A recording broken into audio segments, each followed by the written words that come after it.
Hi, I'm Eric at Frog Valley Tropical Fruit Farm, and this is Florida Natural Farm. Today I'm going to look at some fruit trees, but I'm also going to tell you what our highest money earning fruit tree for 2023 was. And I'm going to show it at the end of the video. And right now I'm standing in front of a guava tree, a Ruby Supreme guava. And this tree just continuously puts out fruit, and it has a little bit of fruit on it right now that's not ripe, not very much. Oh, I see some bigger ones up there, and I see one that's ripe around here. We have about 10 different types of guavas, all dry farmed, all growing naturally. So the only input that I use anymore is our raw zebu manure mixed with some coastal hay, which we use for bedding in our cow barn when I lock the cows in at night. So it has some zebu manure and urine from our grass-fed, rotationally grazed, holistically grown zebus. This is a Ruby Supreme guava. It's so good. I used to not like guavas, but I've really become attached to them, and I can't understand why I ever really didn't care for them that much. I think it was the seeds that you find in the Cattleya guavas that you get stuck in between my teeth. And before I understood organic farming like I do today, my guava trees had worms in them, but we don't get fruit flies in our guavas, even when they're ripe. So we don't have to bag them. We don't have to water them. We don't have to worry about them. They don't cost us anything to produce the fruit.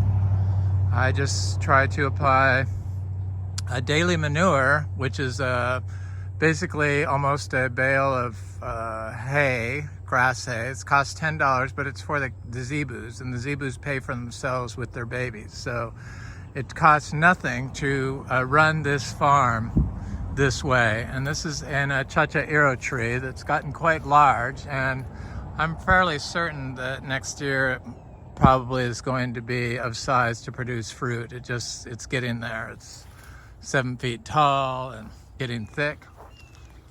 All without watering, all without worrying about pests, all without worrying about disease. So I'm going to work my way over to some other fruit trees before I come across the tree that produced, one tree produced enough fruit to pay all but $200 of our taxes on a $2.5 million property. Granted, all the fruit is tax-free. I don't have to pay taxes on it. And the taxes on the farm, there's no taxes in Florida for a farm if you have a farm. So all this land is tax-free. The only thing they tax us is for our 1962 house and pool. All the farm buildings, all the land is tax-free. So our taxes are very inexpensive compared to what they should be. And I just love this farm. I'm also going to talk about biocides that are used in plastics. The plastic pollution and the plastics is just a wellspring of horrifying inspiration.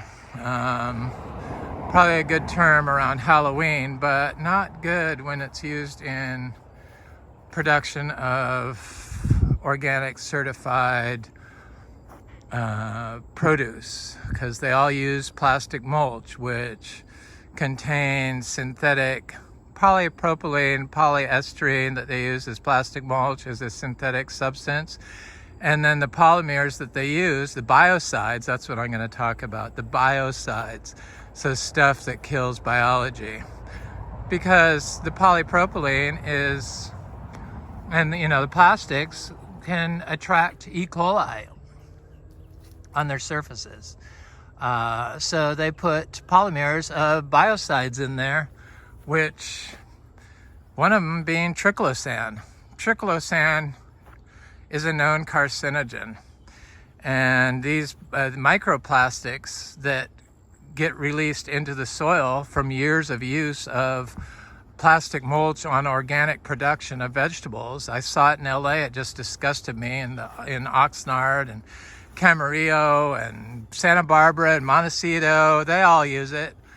It just really disgusted me, and it just made me really think about what are they doing with these plastics. And the more I read, the more disgusted I get, and the more I feel the need to talk about the plastics. So I'm going to talk about the biocides, triclosan, which is a polymer used in plastics. It's used in cosmetics. Clearasil is a synonym for triclosan. I would stop using it if you're using Clearasil on your skin. It's a endocrine disruptor and is a known carcinogen, and the plastics are a known source of forever chemicals. So I know that Florida Naturals has a class action lawsuit right now. So I thought I'd come in over here and look for a little more breakfast on this Garcinia brasiliensis tree, but I don't see any fruit on it. This tree always has fruit on it, but I guess it's giving me a break. I need to dump some daily manure next to it. I'll show you what that looks like when I get to my final tree. So, Florida Naturals is getting sued. A class action lawsuit is in the works to sue Florida Naturals because it's an orange juice. It's a group of Florida citrus growers. We all know how toxic their growing methods are and bad for Florida ecosystems. But because they have found forever chemicals, PFASs, in Florida natural orange juice, that's not natural. It's a synthetic substance. So it just made me think that all these organic, USDA certified organic farms are in non-compliance with the USDA Organic Farm Standard because all the produce probably contains forever chemicals. It's an emerging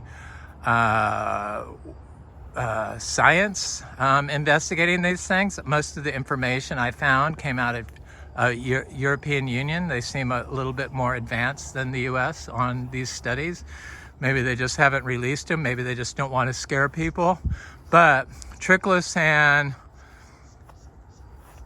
is a really bad substance that they're putting in the as a polymer to be a biocide in polyethylene and polypropylene and polyvinyl chloride or PVC, you name it, and it's in there. They call it non-leachable triclosan, meaning it's less likely to leach from the plastic. But the plastics, when added as mulch to the soil on organic farms, break down into microplastics. So there you have it. When they're microplastics and nanoparticles, they get uptaken by the plant. It's just, and so you're uptaking them through plastic. When you eat the produce. I couldn't really understand why I was grinding my teeth after I ate organic tomatoes when I was making salsa, but that's a neurological disorder, and PFASs, and probably triclosan, or definitely triclosan, a biocide used as a polymer in plastics, cause neurological impairment in children, and obviously in adults. I finally cornered it down to the tomatoes, probably because the tomatoes are so aqueous, meaning they have so much water. And that's the vegetable that really affected me when eating large quantities of organic certified tomatoes. I only eat organic certified produce unless I grow it here. I'm now seeing that a safer alternative, and probably the only safe alternative, public food, is biodynamic certified, Demeter USA certified produce, which you cannot find. We used to be Demeter certified, so I appreciate them, but I felt like people thought I was a liberal elite here in Florida, and it worked against me, and people just didn't understand biodynamics and thought it was like, foolish. In fact, my regenerative farming friends in Santa Barbara laughed about it, the Biodynamic Horn 500. So that just shows you, if the regenerative people laugh at it, they obviously didn't know that biodynamics is the original form of certified regenerative agriculture. Biodynamics does not allow the use of plastic mulch. I don't even have to look to know that. I liked them. It just was too much on my plate to stay certified, but I could be certified instantly if I wanted to. I still follow all the principles of biodynamic. We're just not certified anymore. This is Garcinia intermedia. Garcinia intermedia, I do not like the skin on. Garcinia brasiliensis and Garcinia gardneriana. The other two lemon drop mangosteens, I eat the skin on. We have a hybrid Garcinia gardneriana crossed with probably brasiliensis that looks like a Garcinia gardneriana fruit, but it's sweet. It's a sweet fruit. It only produces fruit once a year, unlike the other lemon drop mangosteens that produce fruit year-round. Highly medicinal, have been shown to have anti-cancerous properties, and are full of bioactive phytochemicals that are good for human health, health-promoting phytochemicals. In the leaves, the roots, and the fruit. The leaves of the fruit trees have more, in many cases, have more bioactive compounds than the fruit. So it's the Garcinia intermedia. I'm gonna go over to the star fruit, because we have star fruit on our tree. Somebody was here that wanted star fruit, and I used to never push our star fruit. So the Garcinia intermediate and the Garcinia brasiliensis, I was selling the seeds for 50 cents each. So it would take a lot of fruit to get up to the amount needed to pay our taxes, just from one little tree. Look at the size of this cacao fruit. It's like really getting big. So yeah, dry farming cacao was unheard of. It's still unheard of, and really there's zero interest in it from Florida growers. And that kind of surprises me, considering it produces so well here for us. And we have 3 different types of varying sizes. I keep planting seeds of it and planting them. So I know we have over 50 trees now. And then I have all of these Trinitoro seedlings that I just planted in our compost, which it kind of scares me, because in the past I used to put vegetable scraps from organic farming in our bokashi and make bokashi compost out of it. But I realize now that the plastic in the pails that I use to make the bokashi compost, and the forever chemicals in the vegetable scraps from organic farms, from their use of using plastic mulch and plastic greenhouses and plastic packaging, makes the food scraps toxic. And when you make compost out of those food scraps, the soil becomes full of PFASs, and the more you do it, the more the number of years you've done it, the more PFASs you can find in your soil. In fact, there's a compost company, something Massachusetts Natural, I forget, I should have had a link to it, but it was a while ago since I read it. But they got sued because all the neighbors' groundwater next to this regenerative organic, wasn't organic, but it was like probably organic certifiable compost, or to be used on organic farms from municipal food waste. I don't know that for sure. I'm just saying possibly. Maybe if it's municipal, you couldn't use it, but it doesn't matter because the organic has the same stuff in it. They just don't have the amount of agrochemicals like nitrogen and fungicides and stuff like that, but they have all the synthetic PFASs in the organic food scraps. So they leached the neighbors all had high concentrations of, this is one of our little cacao that I planted just this year. This is a Criollo cacao. It hasn't been that many months and it's like huge already. It was just a little tiny tree when I planted. We do not water anything when I plant. I want to get this Garcinia intermedia. So all this compost, so yeah, using the compost that I made from vegetable scraps in my bokashi compost, probably added to PFASs possibly to our farm. So I don't water because I was worried about pollution in the water, because you know Florida water is polluted. There's only 7 more years of fresh Florida water. And I just didn't want the water to uptake the PFASs and the chemicals and the fungicides and the pesticides and the herbicides that is known to be found in Florida waterways, in lakes. We have the most polluted lakes in the entire nation. So it's really scary. If they're in the lakes, they're everywhere. They move through the air. But after going to Southern California and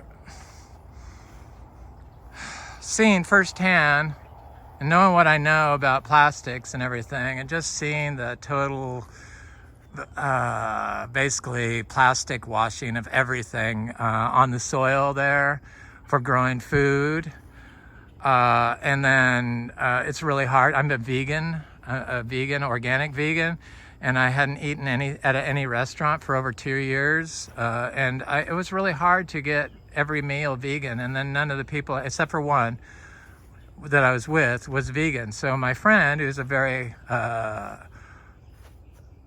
good lawyer that has her own practice protecting children's rights. She's a do-gooder lawyer. She's not one of these legal criminals that most people equate with lawyers. She's somebody that does good. She's vegan. And I can tell a difference between people that ate organic vegan and people that don't. But organic really isn't, it really is it's in violation of the organic farm standard with their use of plastics for mulch. It winds up in the soil. It's of urgent concern, and everyone should be aware of it and should write to your congressman that they need to remove the plastics from the organic systems, especially the mulch. It degrades and makes microplastics, winds up in the air, winds up in the water, winds up in your food.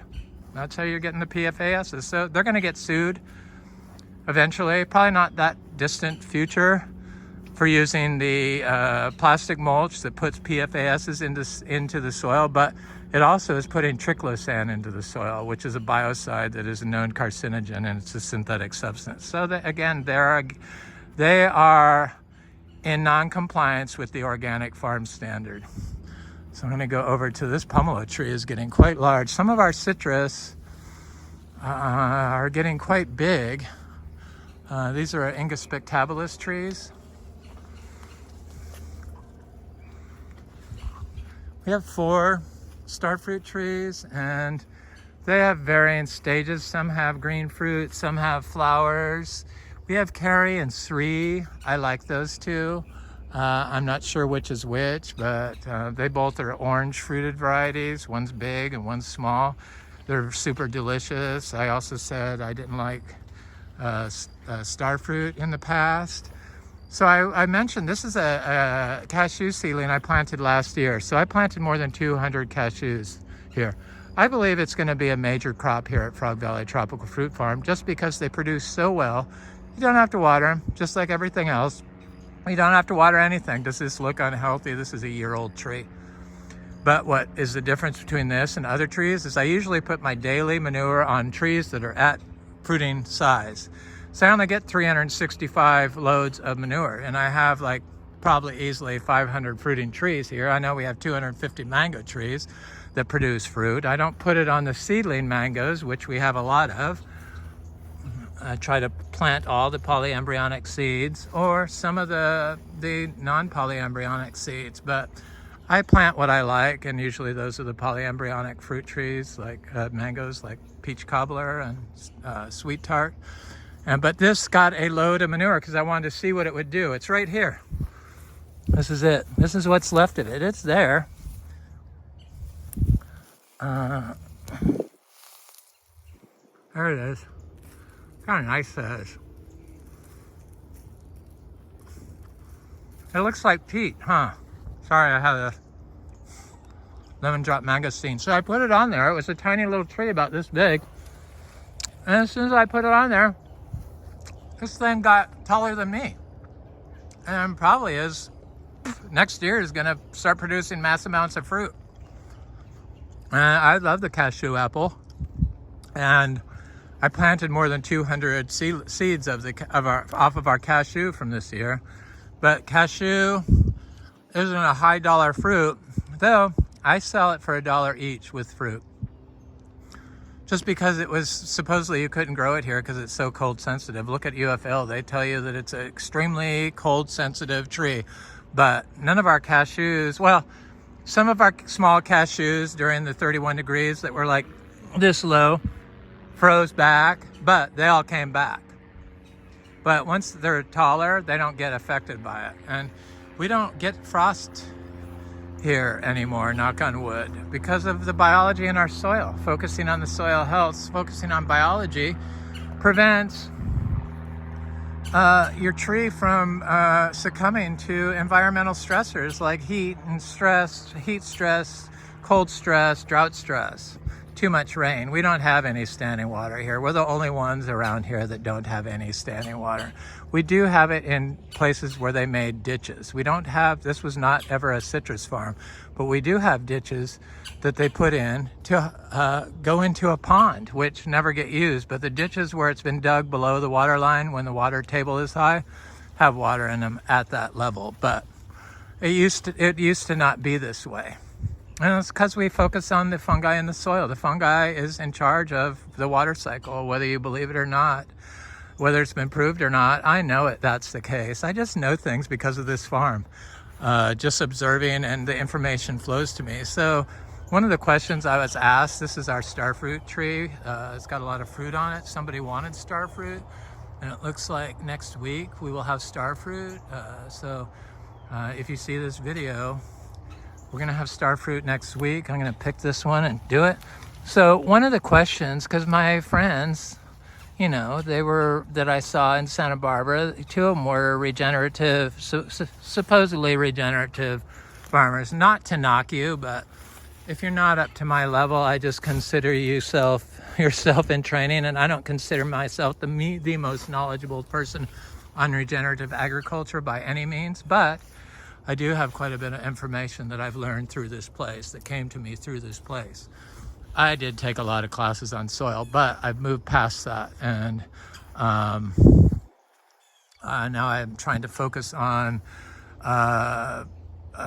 exposing the pollutants that are being used in organic agriculture and in agriculture in general to grow produce, because our chronic diseases, triclosan causes metabolic disease. So our it's a chronic disease. So our chronic diseases is caused by these synthetic chemicals and other chemicals that are used in our agro systems. That's how it is. Some people refuse to believe it. But I mean, the information is out there, the studies are out there. Granted, the triclosan and the biocides studies is an emerging field of serious concern. Just started doing research. They just started posting documentation on triclosan in soils, in plastics, since 2020, I believe, 2022, 2023. I'm going to do links and references so that you can go through this stuff. I read a lot of those papers every day. Like, I'm just a fanatic. I don't read books, but I do read research studies on related to growing and pollution.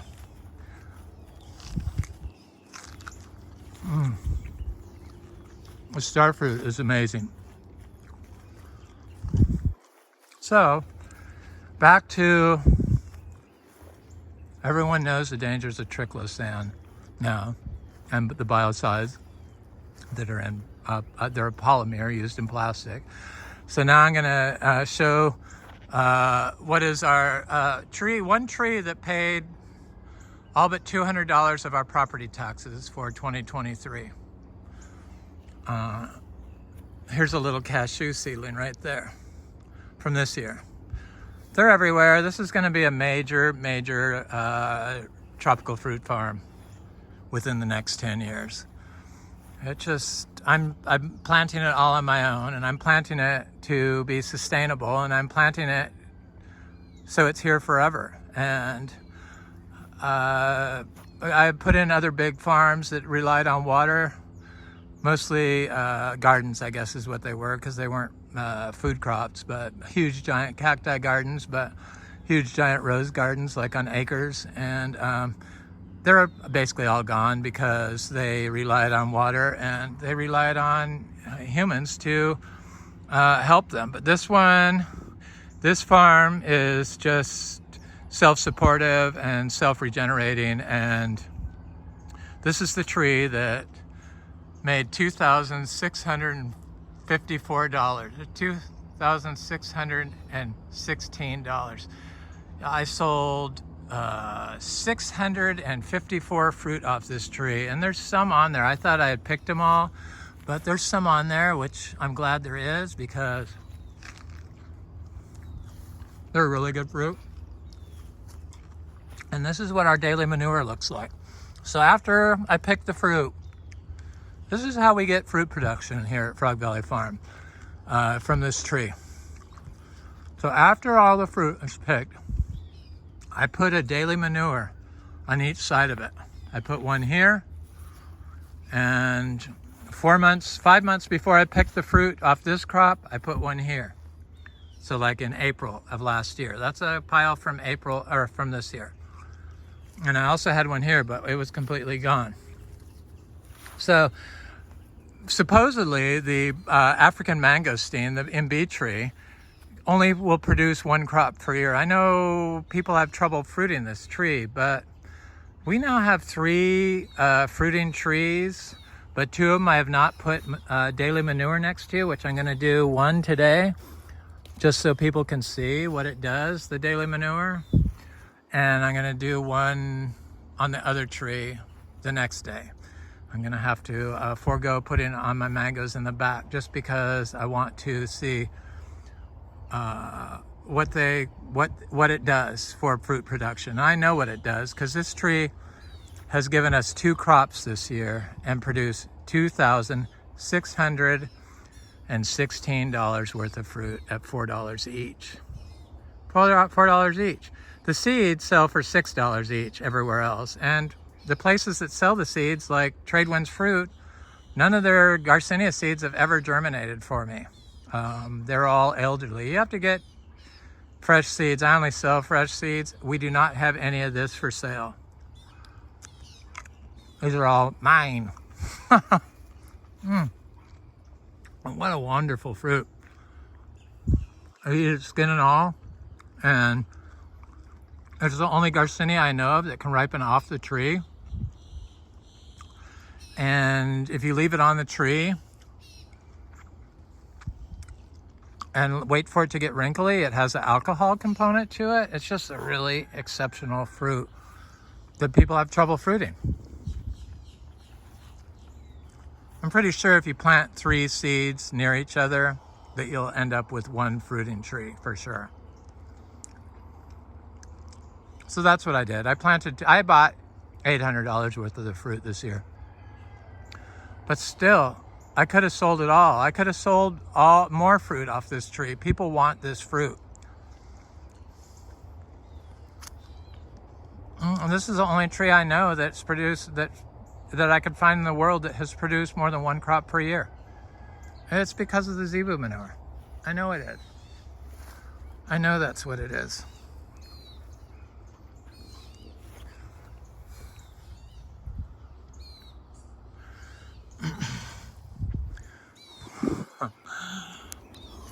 Anyway, this is Eric at Frog Valley Tropical Fruit Farm. Try to make sure I get all that stuff off my face. And this is Florida Natural Farming. And this is our tree that produced $2,616 worth of fruit this year. Enough to pay all but $200 of our property taxes. Anyway, like, share, and subscribe if you like this video and you enjoy content like this. I appreciate all my subscribers. They're from all around the world. It's incredible. Anyway, have a wonderful day.